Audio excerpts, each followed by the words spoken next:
Good evening, class.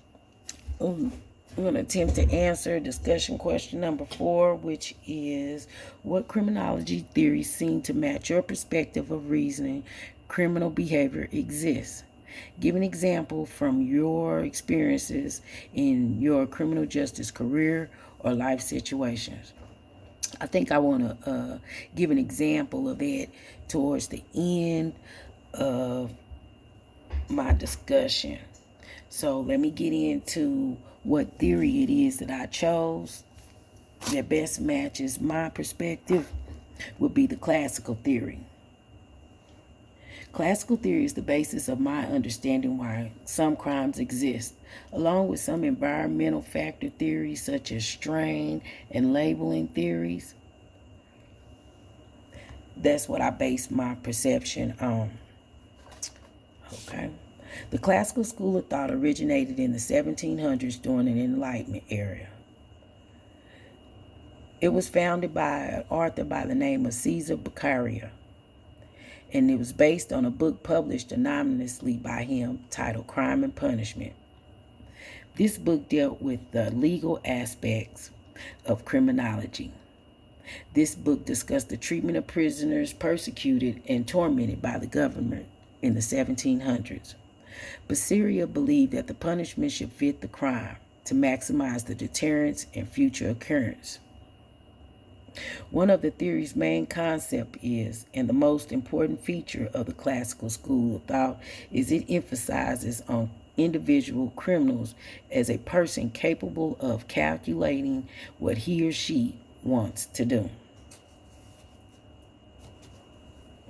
According to Lilly, Cullins, and Ball, 2019, this idea was supported by a philosophy that held that humans had free will and that the behavior was gained by hedonism.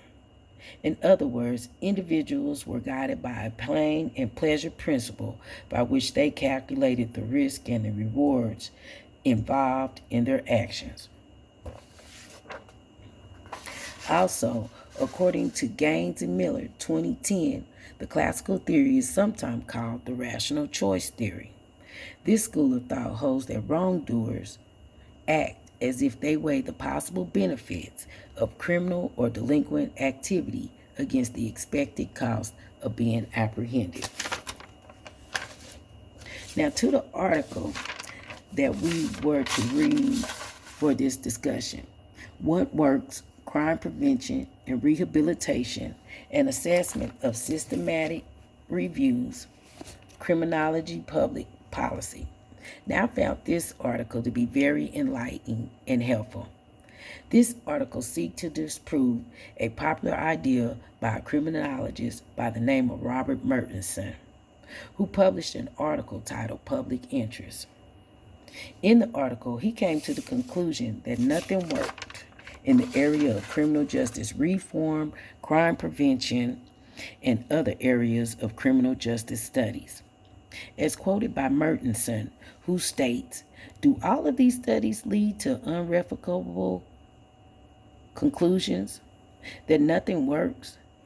That we haven't the faintest clue about how to rehabilitate offenders and reduce recidivism?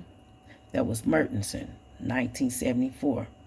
This was the thoughts of a sum of over 40 years ago. Since then, there have been multiple studies with new methods that include interdisciplinary research in different areas of studies and disciplines, which have since then shown that through this form of research, we can identify some programs that can reduce recidivism, drug use, and some crime disorders, in which the authors concluded in their study works by suggesting that, and I quote, that not everything works, but rather than just being cynical like the opposing author Mertenson, they stated that there is some evidence of some practices that are effective, and that there is also evidence of practices that may even cause harm.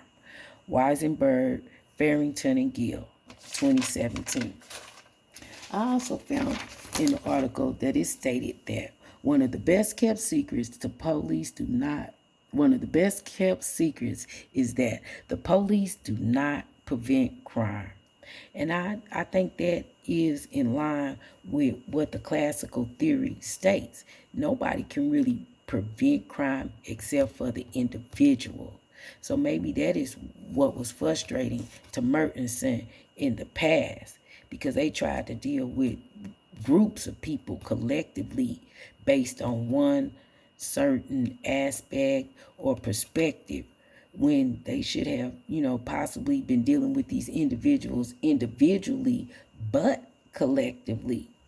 According to the article, the aim of the future is research to create knowledge that is needed to reduce crime.